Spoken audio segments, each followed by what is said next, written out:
みんな久しぶり。今日は私がメフィスト降臨を攻略していくよ。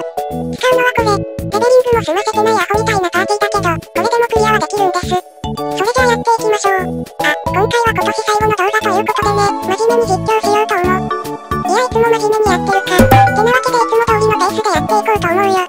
バトル1は光と闇のデーモンだね。6個で倒せるか不安だから半蔵を使うよ。16倍を出せればここはもう突破だね。楽勝楽勝。手軽に高火力出せるのが英雄心のいいところだよね。瞬間火力では命名たちにかなわないけど、こっちは安定して高火力が出せる分道中困らないのが強みだね。バトル2、ケルベロスだね。こいつもなかなかに仕事多いよな。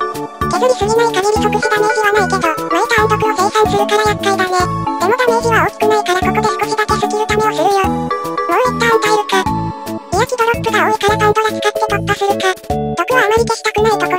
繋げなければ死なないとは思うけど、何が起こるかわからないからね。はい、突破。ドロップはなしだね。次は魚の骨か。ここは9倍でも軽く突破できちゃうのでカットします。カットした本当の理由は、パズル操作時にひどいカクつきがあったからだったりする。まあ何にせよ、本当の勝負はここからですよ。いや、正確にはこの次のサイクロンデビルドラゴンとその次のダルシかな。この2体がかなりのパーティー潰しちゃってるのよね。ヘルセイムは体力少ないし、さほど問題ではないかな。でもダメージはでかいからスキルをケチるのはおすすめできないね。16倍出せたしここは突破できたかな。いけたね。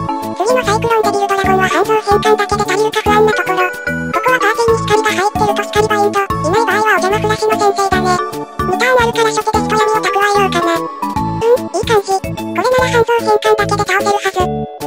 悩んでます。すごく悩んでます。ここは失敗できないからね。というか、ここを突破できれば勝利はもう決まったも同然。なんとしても切り抜けたいところ。よっしゃ、もうこれは勝ちゲーだわ。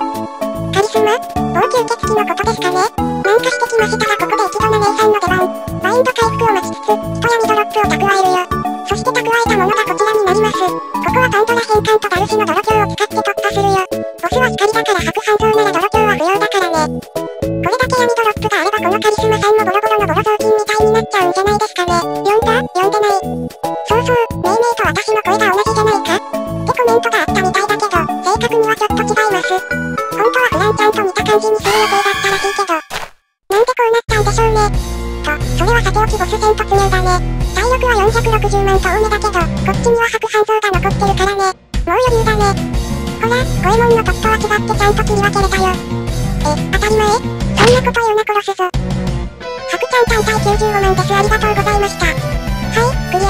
次回は久々にあのバカが登場するみたいだよ。それじゃあバイバイ。